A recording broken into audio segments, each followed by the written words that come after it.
So, alright, precession of the equinoxes and how it relates to 2012. The term precession typically refers only to the largest periodic motion. Other changes of Earth's axis are called nutation and polar motion. Their magnitude is very much smaller. Okay, let's get to the meat. This is all. How does it relate with 2012?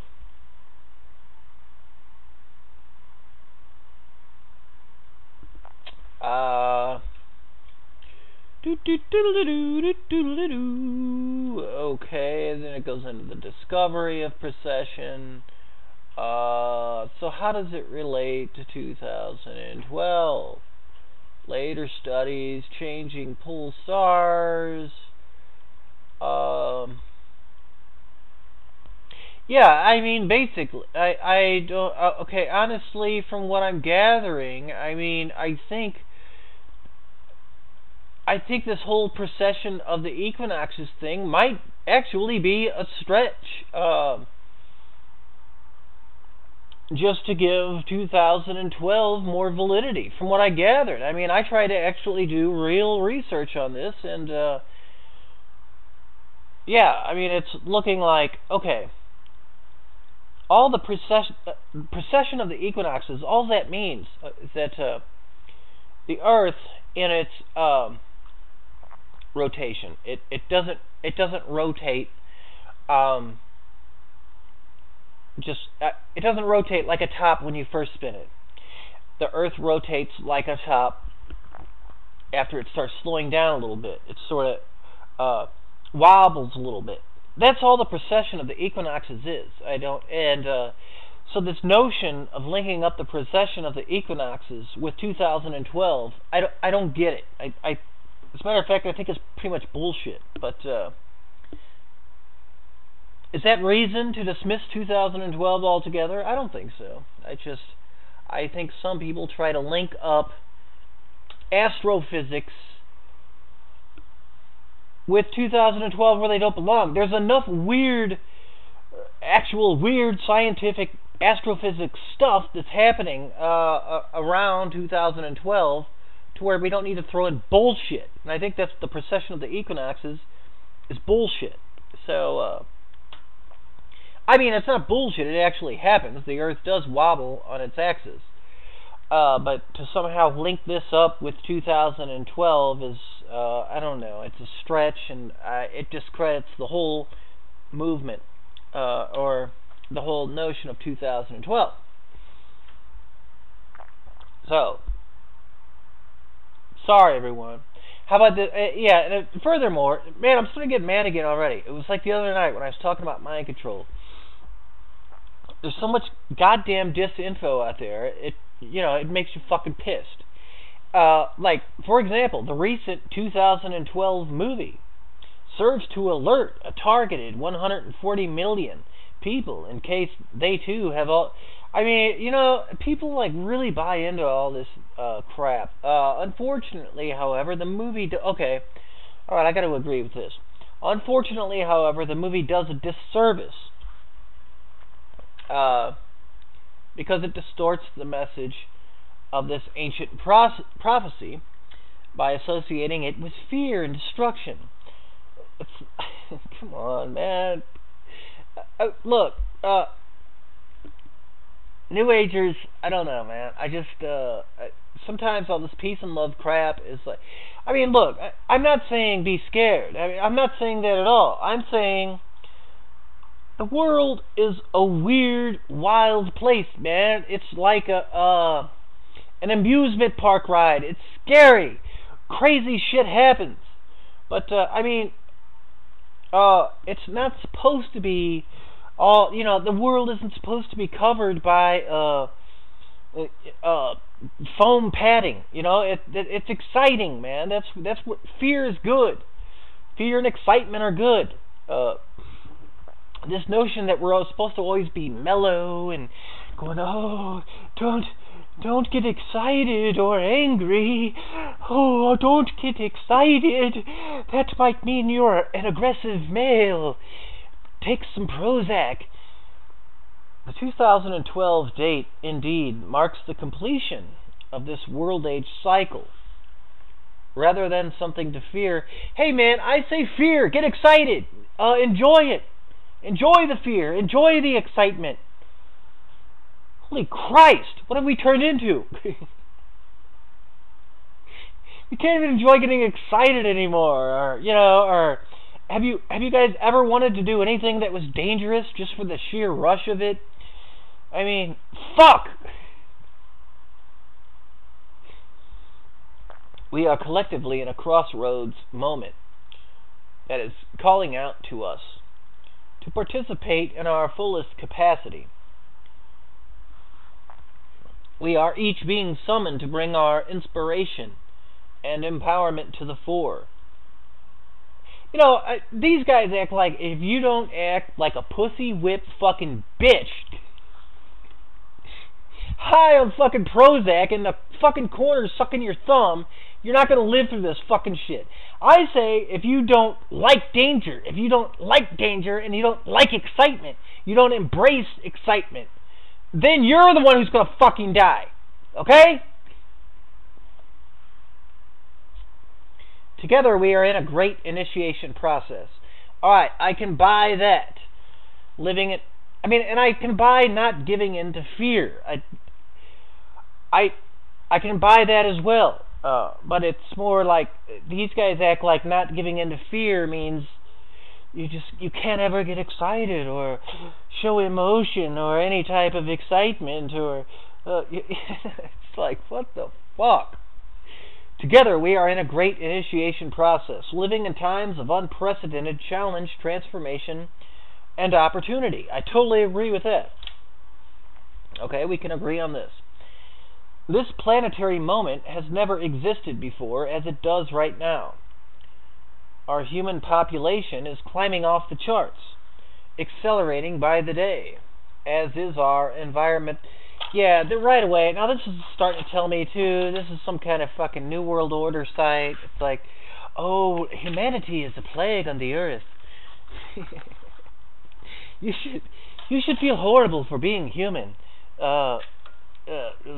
Kill yourself now. Sacrifice yourself to the goddess. Spill your blood for the goddess, so you can solve our environmental crisis. I hate this fucking shit. I mean, it just infuriates me. But I'm gonna, I really was gonna give this site a chance, and I started going through it, and it's just like, these are the kind of people that give the New Age movement and not only the alternative research community and all of us a black eye and a bad name.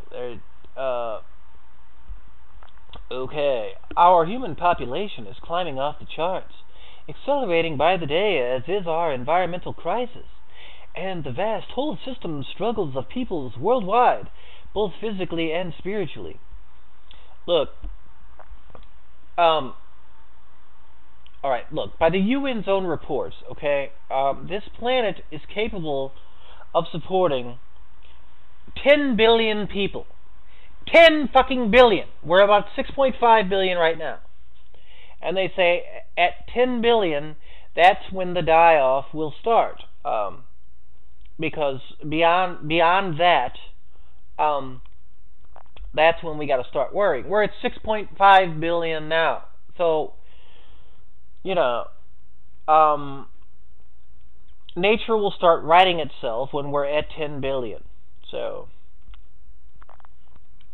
the old world mentality, founded in separation, greed, ignorance, and unconscious consumer materialism, has reached dangerous peaks. Okay, I can buy that. Simultaneously, there has never been so much possibility at our fingertips as there is right now. I can buy that. A new paradigm is trying to emerge in our world through our hearts and minds, like a flower trying to grow through the cracks in the cement sidewalk. Okay, that's a little flowery, no pun intended, but I don't know. I guess I can buy that.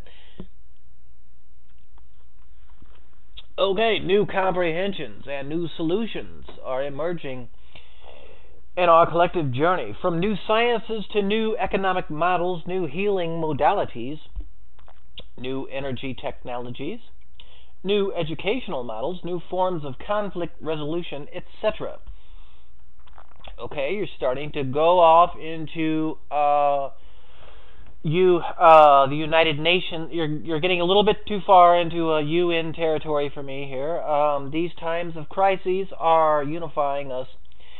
You know, I seem to kind of enjoy this like dissecting this stuff, making fun of it, but these times of crisis are unifying us and catalyzing us to awaken to our personal and collective responsibilities in this one planetary equation.